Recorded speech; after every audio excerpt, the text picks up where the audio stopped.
Welcome to Chillin' 101. We hope this video helps. You start with safety and a running engine. Park level and engage the parking brake. Shift to neutral or park. Once warmed for 1 to 3 minutes, you prevent idle swings that mislead readings. Now locate the tachometer on the instrument cluster or plug in an OBD-ROMAN 2 scanner for a digital RPM feed. Make sure the dash lighting is visible.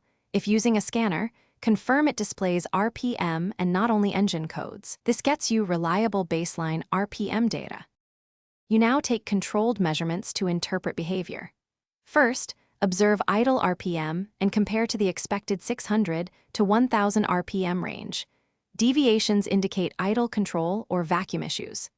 Next, apply gentle throttle and watch RPM climb to 2000-3000 to verify smooth response and absence of sudden drops or spikes.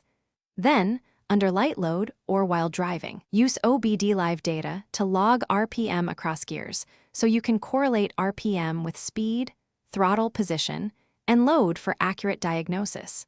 Finish by taking corrective action and validating fixes. If idle is off, perform ECU idle relearn or adjust mechanical idle where applicable. Follow the manufacturer procedure and then recheck RPM.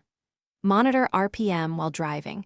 Erratic fluctuations can indicate vacuum leaks, misfires, or transmission slip. If the tach reads incorrectly, inspect tachometer wiring, grounds, and OBD-ROMAN 2 sensor connections. A faulty sensor or bad ground often misreports.